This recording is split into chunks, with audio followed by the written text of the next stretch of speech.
Y aprovechando que el mes de octubre pues es considerado el mes del pastor, a través del culto y del mensaje queremos exaltar a nuestro Señor Jesucristo como tal, como Él se presenta en las Escrituras, como nuestro buen pastor. Vamos a orar.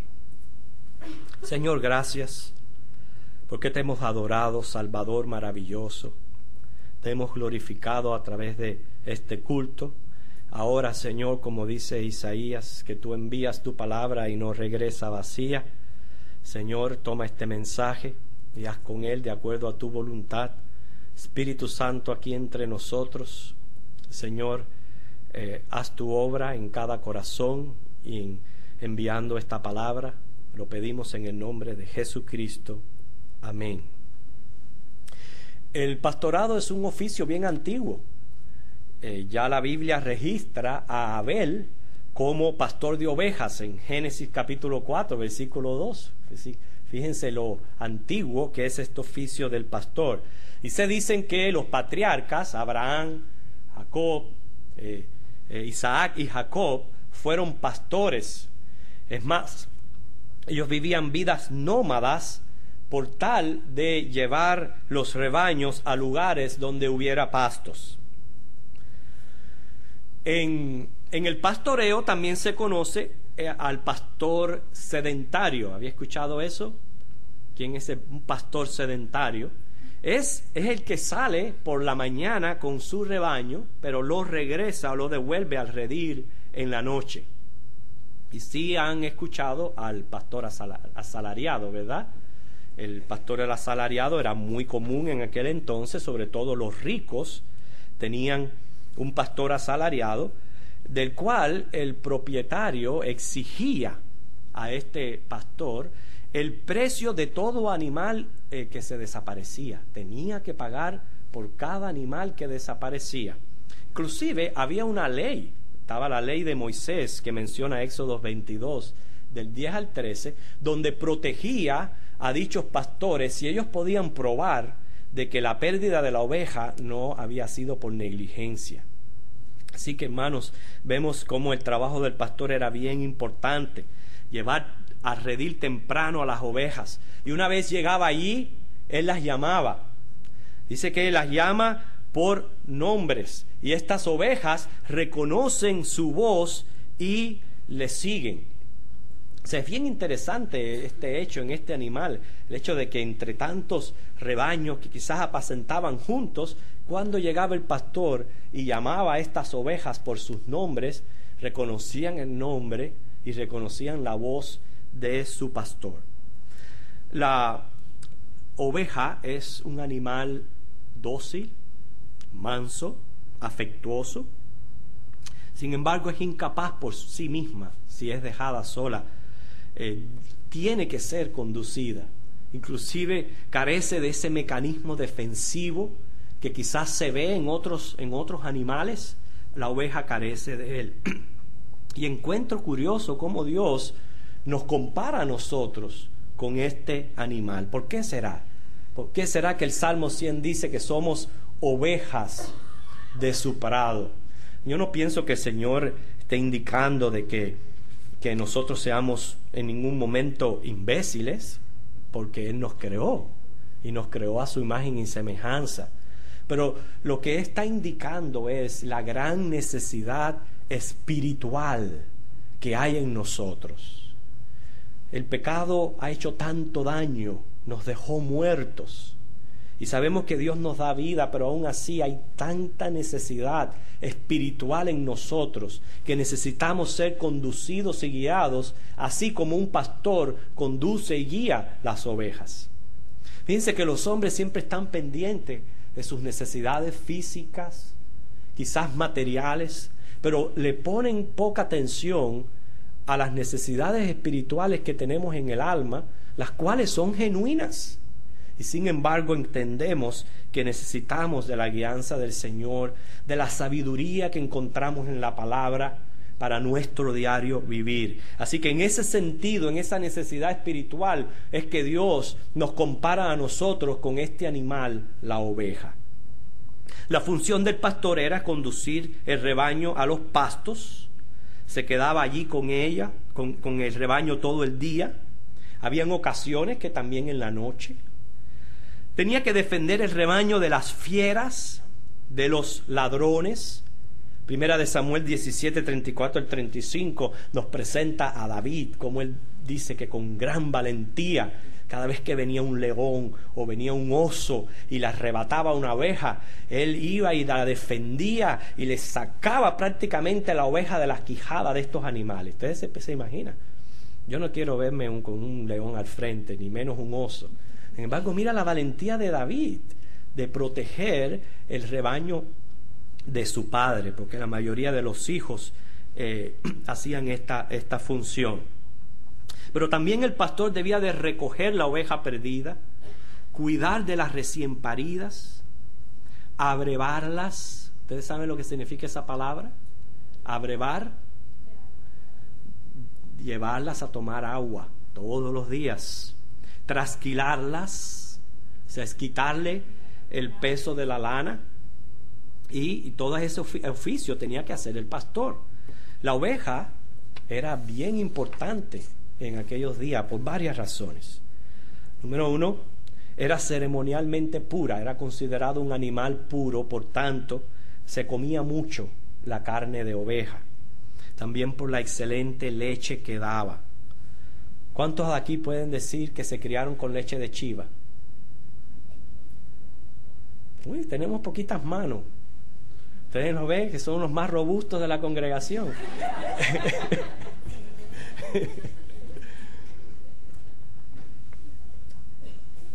La leche también era excelente de la oveja. También la lana servía de abrigos para hacer tiendas. Inclusive los cuernos, créalo o no, los cuernos servían, hacían como cornetas o bocinas, y también servían de recipientes. Pero hermanos, el uso más importante que tuvo la oveja fue que sirvió para los holocaustos. Este animal tan pacífico, tan manso, tipificó, o sea, fue una figura de Jesucristo. Por eso Juan dijo cuando vio a Cristo: he ahí el Cordero de Dios que quita el pecado del mundo. Y dice Isaías que como oveja fue llevado al matadero. Así que de todos los usos que tiene la oveja, para mí el más importante fue el tipificar a nuestro Señor Jesucristo en el sacrificio perfecto que Él hizo por nosotros. Debido a la importancia del pastor y las ovejas en la vida diaria de la gente, aparece a menudo en los testamentos como símbolo de la relación entre Dios y su pueblo. Jehová se presenta como el pastor de Israel, y el pastoreo implicaba y era constituido en el Antiguo Testamento como un hermoso tipo de relación que había entre Jehová con el pueblo de Israel. Un ejemplo de eso lo tenemos en el Salmo 23. Por hecho, es el más famoso y el más popular. ¿Cuántos de aquí se saben el Salmo 23 de memoria? Bueno, yo le animo a, si no se sabe el Salmo 23 de memoria, que se lo aprenda, pero es el salmo más popular, y vimos a los niños diciéndolos en esta mañana, que es de gran inspiración para nosotros. Pero ¿sabía usted que precisamente al ser el más famoso y el más popular, es el salmo que menos se lee en los cultos dominicales en las congregaciones? Que menos se lee, fíjense para que ustedes vean. Por eso hoy lo escogimos y lo leímos en nuestro culto devocional. A pesar de ser tan famoso, pues no se lee prácticamente en las congregaciones, pero muestra este salmo, hermanos, precisamente la relación tan estrecha que tiene Jehová con Israel. Si van a Jeremías capítulo 3 versículo 15, encontramos aquí otro ejemplo de lo que les estoy hablando. Jeremías 3:15.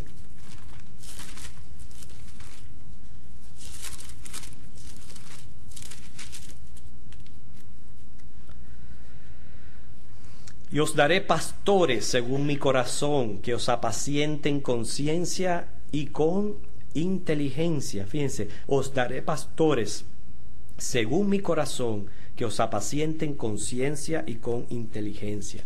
Aquí la palabra pastor se usa en un sentido metafórico. ¿Por qué? Porque al dividirse los reinos del norte y del sur, Dios habla a través de profeta Jeremías y le dice que él estaba airado contra la conducta de Israel. A través del profeta les ruega que vuelvan a él y que una vez que vuelvan, él les promete, dice, darle pastores, dice claro el versículo, según mi corazón, que los apacienten con ciencia e inteligencia. ¿Por qué? Los sacerdotes no solamente tenían el oficio de interceder ante Dios por el pueblo, pero también ellos debían de enseñar al pueblo, hacer función de pastores. Y los sacerdotes se habían vuelto corruptos, los sacrificios habían perdido su valor, y lo que necesitaba el pueblo era pastores, pero pastores no, llenos de compasión. O sea, no solamente la ciencia y la inteligencia, pero también la compasión, según el corazón de Dios. Quiere decir que el pastor tiene que mantener y llevar a cabo este balance en su vida. O sea, no solamente ciencia e inteligencia para enseñar, pero también amor y compasión por las ovejas. Quiere decir, un pastor debe de guiar, no aguijonear. Un pastor debe de advertir, no empujar. Unir las ovejas, no separarlas. Llevarlas a abundantes pastos, no dejar que les falte el alimento. Un pastor debe dejar descansar las ovejas cuando estén cansadas. O sea, no exigir demasiado o llevarlas tan a prisa. Abrevarlas en aguas mansas, no turbulentas.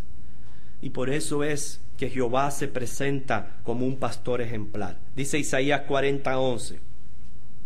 Como pastor apacentará su rebaño, en su brazo llevará los corderos, en su seno los llevará, pastoreará suavemente a las recién paridas. Hermanos, en el Nuevo Testamento, Jesucristo se presenta como pastor de la iglesia. Los fariseos se consideraban pastores de Israel. Y Jesús, a través de una alegoría, les muestra que ellos eran falsos pastores. Y les dice que Él sí era el buen pastor. Y da razones por qué. Vengan conmigo a Juan capítulo 10. Juan capítulo 10.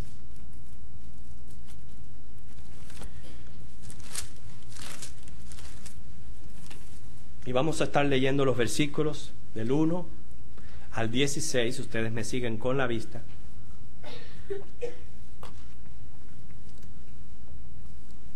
Ya que hoy estamos exaltando a Jesucristo como pastor de pastores, el buen pastor.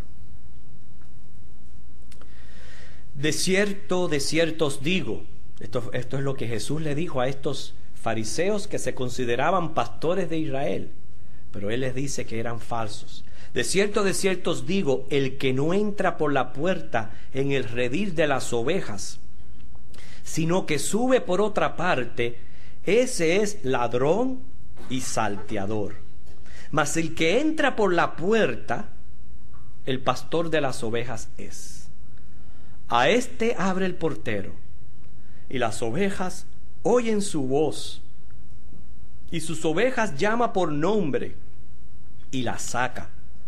Y cuando ha sacado fuera todas las propias, va delante de ellas. Las ovejas le siguen, porque conocen su voz. Mas al extraño no seguirán, sino huirán de él, porque no conocen la voz de los extraños. Dice, esta alegoría les dijo Jesús, pero ellos no entendieron qué era lo que les decía. ¿Entiende usted lo que el Señor le está diciendo a través de esta alegoría?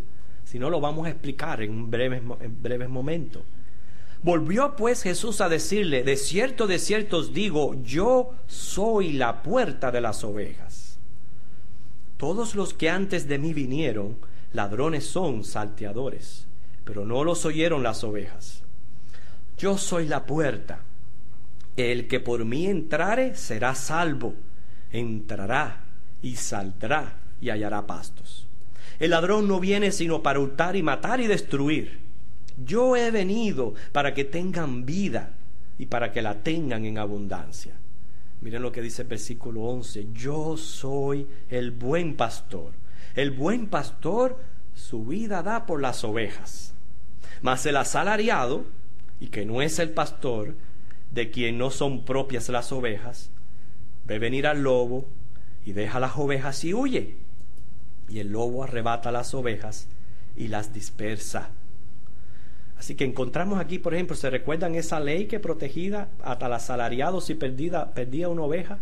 Pero como no eran propias, él era un asalariado, él no se enfrentaba al lobo, él no se enfrentaba al león o al oso como hacía David. ¿Por qué? Porque no eran suyas, no les importaba. Lo único que tenía que hacer era probar que vino un lobo, ¿ok? Y con eso ya, pues, quedaba libre de la ley. Pero encontramos que Jesús no es así. Jesús no es un pastor asalariado, Él es el buen pastor. Ese es el detalle interesante que encontramos aquí. Dice el 13, así que el asalariado huye, y claramente lo dice porque es asalariado, no le importan las ovejas. Pero noten la diferencia, vuelve a repetir Jesús, yo soy el buen pastor, conozco mis ovejas, las mías me conocen. Así como el Padre me conoce, yo conozco al Padre y pongo mi vida por las ovejas. También tengo otras ovejas que no son de este redil. Aquellas también debo traer, y oirán mi voz, y habrá un rebaño y un pastor. Ahí se está refiriendo al pueblo de Israel y al pueblo gentil, donde Él va a ser de ambos un solo rebaño. Por eso, dice el 17, me ama el Padre, porque yo pongo mi vida para volverla a tomar. Nadie me la quita, sino que yo de mí mismo la pongo. Tengo poder para ponerla, tengo poder para volverla a tomar. Este mandamiento recibí de mi Padre. Y noten cómo Él termina aquí en los versículos 26 en adelante, donde dice, pero vosotros no creéis, porque no sois de mis ovejas, como os he dicho. Mis ovejas oyen mi voz, yo las conozco y me siguen, y yo les doy vida eterna, y no perecerán jamás, ni nadie las arrebatará de mi mano. Mi Padre que me las dio es mayor que todos, y nadie las puede arrebatar de la mano de mi Padre. Yo y el Padre uno somos. Noten que Jesús no es un pastor asalariado, ni es tampoco sedentario. Sedentario en el hecho de que lleva las ovejas por la mañana, se queda con ellas durante el día, pero en la noche las regresa y ahí las deja. Pero Jesús no es un pastor sedentario. Jesús es el buen pastor y Él está continuamente con nosotros, hermano, día y noche. Una de las cosas que a mí más me asombra es el sueño. No es cierto que cuando nosotros quedamos rendidos, hermano, es como si estuviéramos muertos. No sentimos nada. ¿Cuántos ladrones han entrado a casas, han hecho y deshecho, y las personas que tienen sueño profundo ahí se han quedado y ni cuenta se han dado? Porque es como si uno se rinde al sueño y ya como si en ese momento deja de vivir. Y yo siempre al acostarme tengo en mi mente el hecho de que Jehová no duerme, de que Él está continuamente velando por nosotros día y noche. Jesús no es un pastor sedentario, Él es el buen pastor, ni es asalariado ni es sedentario.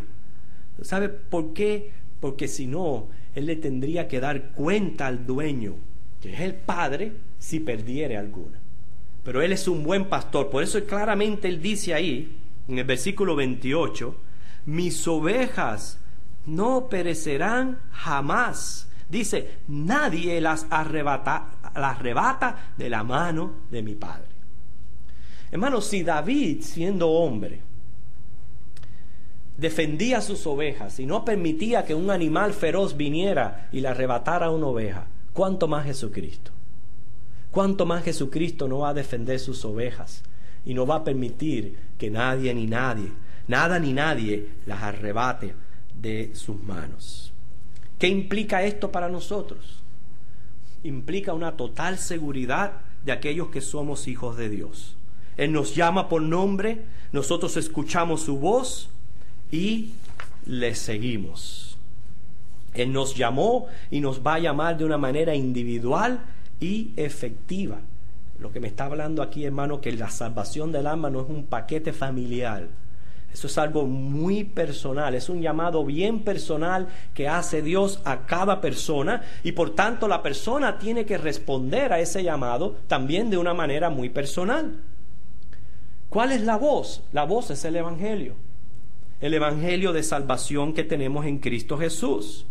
Que Cristo vino a este mundo, murió en una cruz para perdón de pecados de todo aquel que en Él cree. Que Cristo también resucitó para una garantía segura que todo aquel que en Él cree resucitará para vida eterna. Esa es la voz del llamado de Dios, diciendo: ven, tú eres pecador, estás condenado al infierno, pero yo vine a la cruz para morir por ti. Yo entregué mi vida por ti para que tú no tengas que sufrir en el infierno. Y Él te llama: ven, ven y cree en mí. La pregunta es: ¿estás escuchando esa voz? ¿Estás escuchando la voz cuando te llama y vienes a Él? Cuando Él te dice: ven a mí, porque todo el que venga a Él tendrá vida eterna. ¿Por qué las ovejas siguen a Cristo? ¿Por qué nosotros le seguimos? ¿Por qué? Hermano, porque nos sentimos seguros con Él. Nos sentimos completamente seguros al venir a Cristo. Quiere decir que yo encuentro dos asuntos aplicativos aquí al presentar a Jesús como el buen pastor. Número uno, que recuerden que Él llama, y al que llama debe de acudir a Él. Él te está llamando y tú debes de acudir a Él para perdón de tus pecados.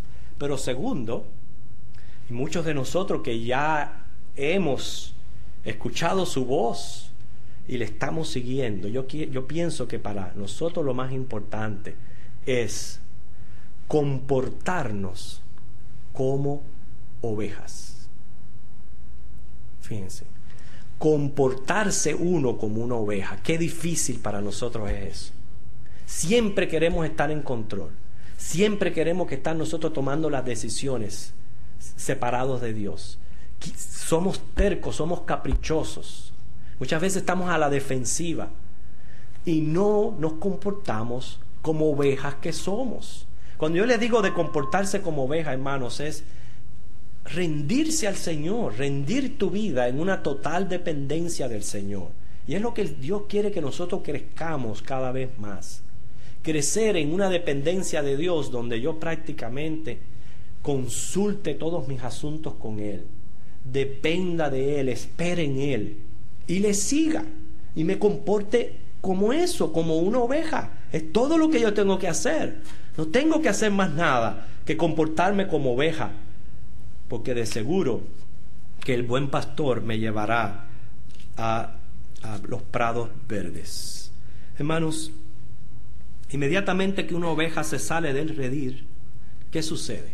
¿Qué ustedes creen que le sucede a una oveja que se sale del redil? Se pierde, comienza a experimentar la ausencia de ese cuidado pastoral, se expone a peligros mundanales, se expone al león rugiente que dice la Biblia anda buscando a quien devorar.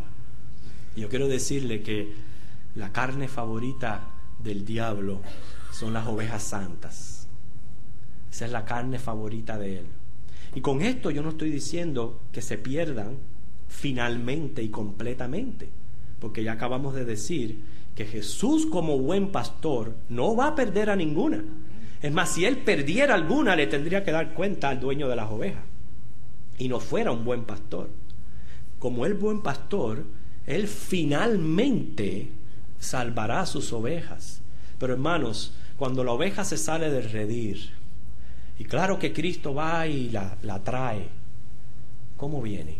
Herida, adolorida, con cicatrices, con graves consecuencias en su vida, que pudo haber evitado solamente por haber permanecido en el redil del Señor y seguir la voz de Cristo, que nos lleva hacia buenos lugares. Así que, hermanos, la función del pastor es proveer para la oveja, pero la función de la oveja es depender de su pastor. El creyente deja la vida de pecado para caminar la senda de la santidad por la que nos conduce el buen pastor. El creyente bebe de la fuente de agua viva. El creyente se nutre de la palabra de Dios. Otra cosa que hace el creyente es que se deja trasquilar.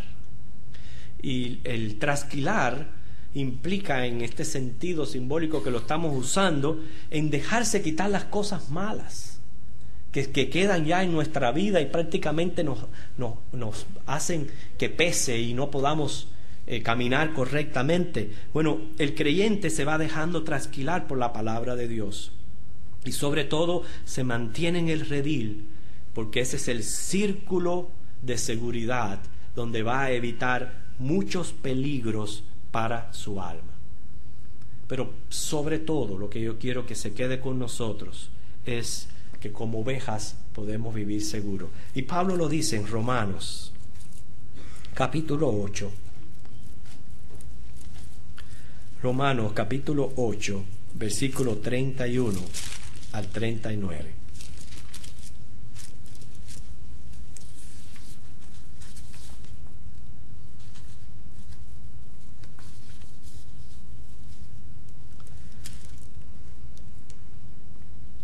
Fíjense, qué escritura tan preciosa. ¿Qué pues diremos a esto?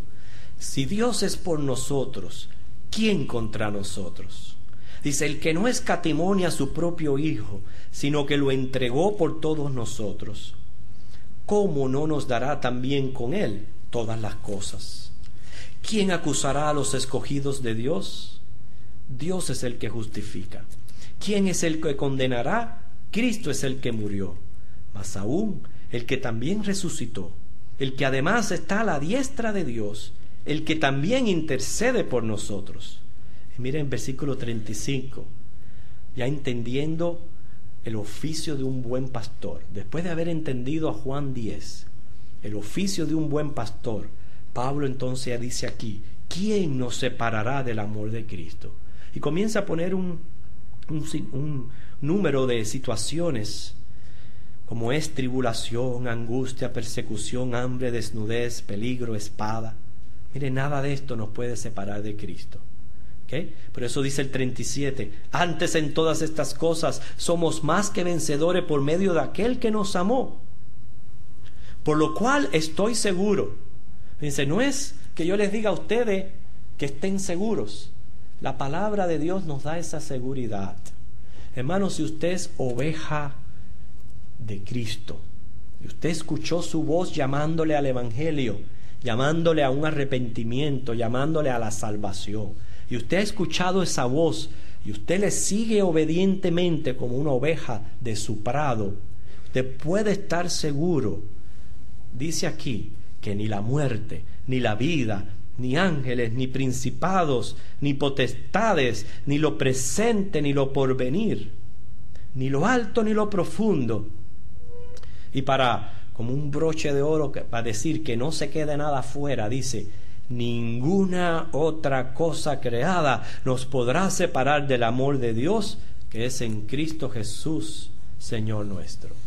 Porque Cristo no perderá ninguna de sus ovejas, ninguna la perderá. Hermanos, el Salmo 23, si vamos a ese Salmo, ya con esto yo voy a terminar. El Salmo 23 presenta esa linda relación de Dios con su pueblo, Dios siendo el pastor, el pueblo de Israel las ovejas. En el Nuevo Testamento Jesucristo se presenta como el buen pastor, la iglesia son sus ovejas. Quiere decir que implica el mismo sentido de el cuidado del pastor con la dependencia de la oveja. Tenemos que tener seguridad en nuestro buen pastor. Muchas veces nosotros nos llenamos de preocupaciones, de angustias, de situaciones que vienen a nuestra vida y a veces nos olvidamos que tenemos un buen pastor y él sí está ejerciendo su oficio correctamente. Ni es sedentario, ni es un asalariado. Es un buen pastor. Lo que tenemos que hacer nosotros, simplemente que es comportarnos como ovejas que somos. Si Dios nos ha llamado ovejas, significa que hay necesidades espirituales en mi alma que solamente pueden ser guiadas por Dios, solamente pueden ser provistas por Dios. ¿Okay? No nos salgamos por nuestros propios caminos a seguir nuestra propia agenda. Sigamos a nuestro pastor. ¿Cuántos pueden decir con el salmista, Jehová es mi pastor, nada me faltará? ¿Cuántos pueden decir eso? ¿Cuántos han experimentado que Dios nos ha llevado a lugares de delicados pastos? En esos delicados pastos me va a hacer descansar. Y junto a aguas de reposo me pastoreará. No solamente me nutre, pero me va a brevar en aguas tranquilas. No me va a llevar a lagos donde hay cocodrilos, o quizás aguas turbulentas, sino en aguas tranquilas. Ese es el beneficio que estamos recibiendo nosotros como ovejas de su prado. ¿Quiénes en medio de la angustia, en medio de las tribulaciones de la vida, dice, confortará mi alma? Quiere decir que voy a tener a mi buen pastor ayudándome con las tensiones psicológicas, las depresiones, las desesperaciones que pueden venir a nuestra vida. No importa lo que venga a nuestra vida, Él va a confortar nuestra alma. Y me guiará, dice, por sendas de justicia. Y lo promete en su nombre. Dice, por amor de su nombre. Y Él es fiel a su nombre, hermano. Por lo tanto, dice, aunque ande en valle de sombra de muerte, no temeré mal alguno. Aunque me esté tocando la muerte a la puerta, aún en esos momentos tan tristes, no solamente para el que va a morir, pero también el que está sufriendo la pérdida de un ser querido, ahí yo no voy a tener temor alguno. ¿Por qué? No solamente Dios está conmigo, pero yo sé que mi buen pastor lo que está haciendo es trasladándome a mejores pastos, a pastos eternos, que es el paraíso de Dios. Dice, tu vara y tu cayado me infundirán aliento. Me vas a sacar de los problemas que puedan venir a nuestra vida. Lo que eso es lo que hace la vara y el cayado, no solamente guiar, pero si se cae la oveja en un pozo o en un lugar, tiene esa forma para sacarla de ese problema. Quiere decir, hermanos, fíjense, no solamente proveerme en mis necesidades, segundo, confortar mi alma en las tensiones psicológicas que pueden venir, en la enfermedad y en la muerte. También cuando tengo problemas, me meto en problemas, el Señor me va a sacar. Y así sigue diciendo. Se cuenta de un matrimonio que, ya yo conté esto en otras ocasiones, pero para aquellos que no han escuchado esta ilustración, se cuenta de un matrimonio que tenían una cena y tenían invitados y prepararon su mesa muy, muy bonita, ¿no? Y tenían una niña pequeña y como la niña no cabía en la mesa, sentaron los adultos en la mesa y a ella le pusieron su mesita pequeña de niña muy pegadito a la mesa para que ella no se sintiera abandonada o se sintiera que no era parte, ¿no? Pero cuando llegaron los invitados, la niña muy precoz se dio de cuenta de lo que estaba pasando y no le gustó para nada de que ella se tuviera que sentar en la mesita de los niños al lado. No le gustó para nada y con el rostro lo dejaba saber. Y el padre se da cuenta, ¿no? Dice, bueno, vamos, para tratar de resolver la situación, le pide a la niña que por qué no oraba por los alimentos. Y la niña se levanta y ora y dice, Señor, gracias porque aderezas mesa delante de mí en presencia de mis angustiadores. Pero fíjese, el aderezas mesa. Es Dios proveyendo todas mis necesidades, hermanos. Y sigue diciendo el Salmo, fíjense, unges mi cabeza con aceite, mi copa está rebosando. Esa es la llenura del Espíritu Santo que goza el creyente de manera tal que rebosa de gozo por todos estos beneficios que estamos recibiendo de nuestro pastor. Pero por último, ¿qué dice el 6? Usted puede decir esto, esta es su convicción. Es una convicción muy personal. Recuerde, cada uno de nosotros somos oveja, tenemos un nombre, ¿ok? Un nombre particular. Él nos llama de manera muy individual, ¿ok? Y esa oveja que Él llama puede decir este versículo 6. Fíjense, ciertamente, sin pizca de duda, con toda seguridad, fíjense, el bien y la misericordia me seguirán todos los días de mi vida. Quiere decir que desde que Cristo me llamó a su redil, desde ese momento he comenzado a experimentar la vida eterna, la vida abundante. Y yo tengo esa seguridad, como dice Pablo, que todo va a obrar para bien, aunque aparente mal, pero todo va a obrar para bien. Esa es mi certeza y mi seguridad, porque es su promesa de que todo va a obrar para bien todos los días de mi vida. Y cuando se acaben los días de mi vida aquí en la tierra, termina el salmista, en la casa de Jehová yo moraré por largos días. Qué linda esperanza, ¿verdad? Esa esperanza no la tiene todo el mundo. Tú tienes esa esperanza. Tú sabes que si tú te vas de aquí, de este mundo, vas a vivir eternamente con Dios. Tú lo sabes, vives seguro de eso. Una de las cosas que nos da la seguridad, hermano, es que Cristo es nuestro buen pastor. Él está ejerciendo su oficio de pastor. Lo único que tenemos que hacer nosotros es comportarnos como ovejas, escuchar su llamado, seguirle y comportarnos como tal. Hay alguien aquí que quizás ha venido escuchando el Evangelio ya por tiempo y conoce a Cristo, sabe que Cristo murió en una cruz, está consciente que es pecador.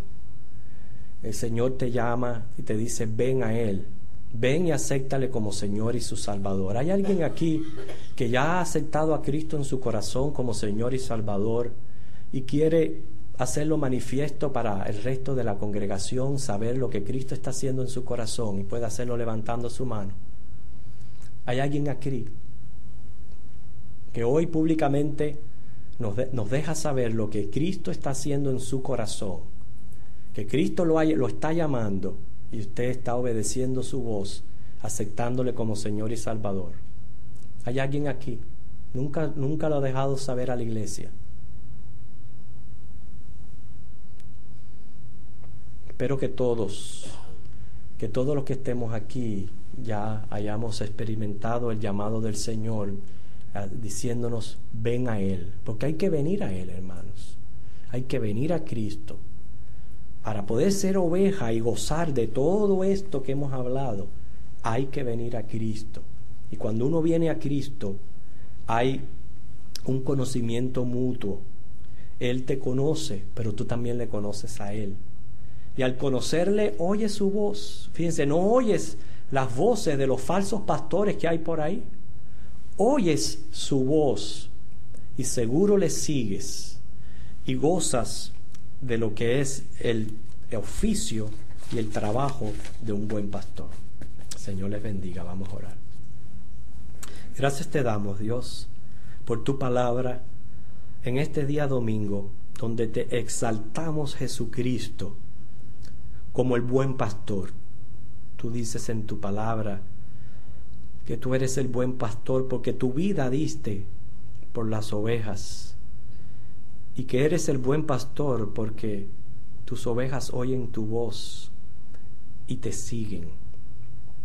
Sabemos que esto es algo, Señor, que proviene de tu gracia misericordiosa, el hecho de habernos llamado y el hecho de que muchos hemos venido a ti creyendo en ti, y hoy gozamos de ser parte de tu redil, y gozamos de todos los beneficios que conlleva el oficio de un buen pastor.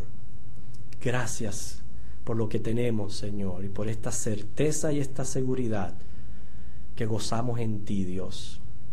Yo te pido que si aquí hay alguno que tú estás llamando, quizás no es el día de su salvación, que, Señor, tu misericordia sea con ellos. Les sigas inquietando, les sigas llamando y les sigas trayendo a un conocimiento personal, individual acerca de ti, Jesús. Pero por el resto, gracias, buen pastor. Gracias, príncipe de los pastores. Gracias, Jesucristo, pastor de pastores. Te exaltamos como tal. En tu nombre, amén. Hoy es día de comunión con el Señor, así que yo quiero invitar a todos aquellos que primeramente han obedecido al Señor a través de las aguas bautismales, que participen y se sienten en esta mesa, y también a todo hermano que sabe que está en comunión los unos con los otros. Este tiempo de comunión es algo muy serio, hermanos, no lo tomemos a la ligera. Solo usted conoce su corazón. Solamente sabe si usted está en comunión los unos con los otros. Cada cual, dice Pablo, sea su propio juez. Cada cual sabe si puede sentarse a esta mesa sin tener remordimientos, sentir de enojo, de ira, de venganza, de odio, de enemistad con otras personas, pero cuán menos con los hermanos en Cristo. Si usted tiene alguna dificultad con otra persona, pero implica más todavía que usted lo tenga con un hermano en Cristo, porque el Señor nos llama a una comunión, a una familia, una relación de la cual hay que trabajar en ella. No siempre es fácil, pero hay que trabajar en ella. Y esta es una manera de mantenernos espiritualmente saludables. Yo siempre digo, ninguno de nosotros es digno de sentarse a la mesa. Ninguno. Todos somos pecadores. Nuestra dignidad es imputada en la justicia de Cristo. Es por la justicia de Cristo que yo hoy me puedo sentar a comer dignamente de estos elementos que son puro simbolismo. Solamente por la justicia de Cristo. Ahora, el que goza de la justicia de Cristo, lo cual es un perdón misericordioso que no merecemos, ¿cómo no lo va a ejercer con otra persona? Es por esa razón que hay que tener cuidado al sentarnos a tener comunión. ¿Cómo usted va a estar gozando de un perdón misericordioso y usted no lo va a tener hacia otra persona, y más cuando es un hermano en Cristo? No se concibe, no tiene lógica, no es razonable. Por eso es que en el llamado a la comunión, el Señor nos manda a un autoanálisis, ver cómo está la condición de nuestro corazón. Usted dirá, bueno, ya Iván, no puedo sentarme a la mesa. Usted se pudiera sentar a la mesa si usted se propone hoy mismo, ahora mismo, arreglar esa situación con ese hermano. ¿Sabe qué va a requerir? Humillación. Se va a requerir humillación. Claro que para pedir perdón o para entregar perdón hay que humillarse, pero ¿no fue eso lo que Cristo vino a hacer? ¿No se humilló Él por nosotros? Entonces no tenemos excusa tampoco, porque Cristo es el ejemplo de la humillación más grande que podamos tener. Quiere decir, hermanos, resuelva hoy en su corazón arreglar su vida, cualquier cosa que usted tenga que arreglar, pecados que usted tenga que cortar, cosas que usted tenga que desechar en su vida. Hágalo para poderse sentar a la mesa con limpia conciencia para una santa comunión. Salga de aquí resuelto a hacerla. Esto, para el creyente, tal como es el bautizo, es una ordenanza, una orden. Esto no es si yo quiero o no me quiero sentar, si yo quiero o no quiero arreglar los problemas de mi vida. Eso no es así. Cuando usted aceptó el discipulado de Cristo, aceptó también obedecerle en estas dos ordenanzas. Esto es una orden, la cual cada mes debemos de sentarnos y debemos de trabajar inclusive durante las semanas anteriores, trabajar todo lo posible para cuando llegue este momento yo me pueda sentar con una limpia conciencia. Así que, hermano, mientras pasamos los elementos, hable con el Señor, haga memoria del sacrificio de Cristo, recuerde lo que Él hizo por usted, y usted es su propio juez. De aquí en adelante, después de yo haberle advertido por la palabra, usted es su propio juez y usted puede o no, con limpia conciencia, de la cual yo estoy seguro que el Espíritu Santo no le va a dejar tranquilo si usted no la tiene. Usted puede sentarse sí o no, de acuerdo a como usted lo indique. Yo le voy a pedir a los hermanos que me van a ayudar a compartir los elementos que pasen al frente.